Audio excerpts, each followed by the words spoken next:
Hello, this is Keith All, and in today's tutorial, we're going to learn how to use the type mask tool. So in other words, if we click on the type tool, you have these options here, and what I'm going to be referring to is the horizontal type mask tool. I'll be working with the horizontal one, but if you don't know the difference yet, the difference between the vertical and horizontal is horizontal lets you type text from left to right. The vertical allows you to type text from top to bottom. So one way that you could use this is if we select the horizontal text type tool, we're going to go ahead and click on here, and I'm going to type in the word farming. And as you can see, some of my text is running off the canvas. So before you press enter to accept these changes, there's a way that you could move this around. So if you watch the cursor, if you bring it down right below it, the cursor changes into like the move tool.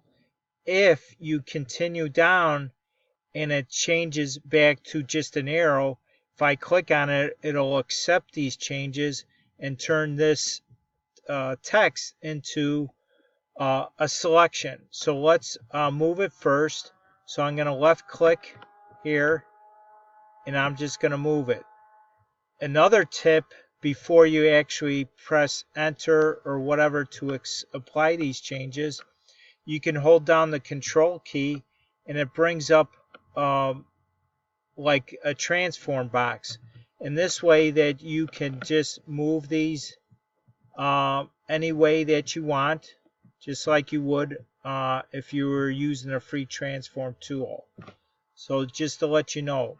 So I'm going to press accept the changes, and as you can see, it changed my type, the text that I type, into a selection.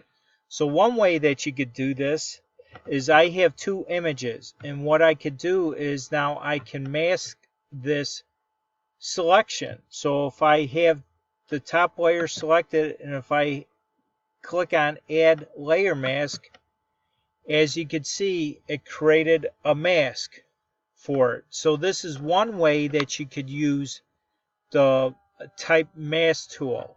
Let's show you a few other ways. I'm going to back out of these changes, Control Z, and then Control D. Another way that you could do it is if I use this, I'm going to type in the same word, farming,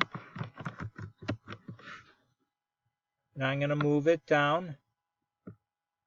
I'm going to accept the changes, and now we have a selection. So what I'm going to do is now I'm going to use the move tool, and I'm going to select in here, and it takes that selection, and I could move it to a new document. And as you can see, it carved out, it used the background layer as the fill for this selection. So that's another way that you could use it.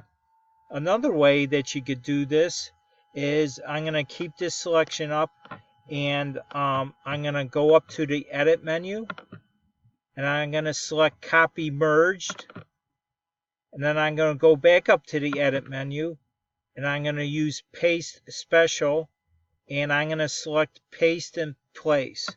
And what this does, it creates a new layer with that selection of the farming. So now I could go ahead and add, a stroke to it, as you can see, or I could add a drop shadow. So let's add a drop shadow to it.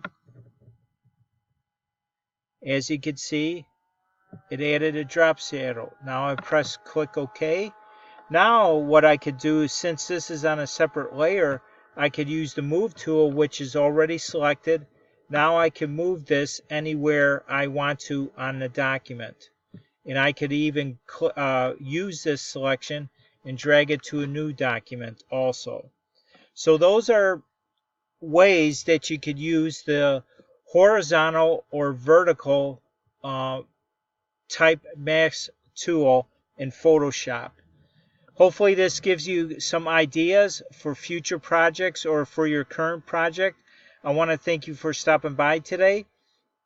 And if you haven't done so already, subscribe to my channel and click on that bell notification so you always get updated when a new video is uploaded.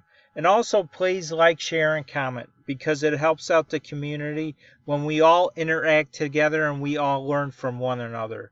Again, I want to thank you for stopping by. Have a great day, and I'll see you on the next video. Bye now.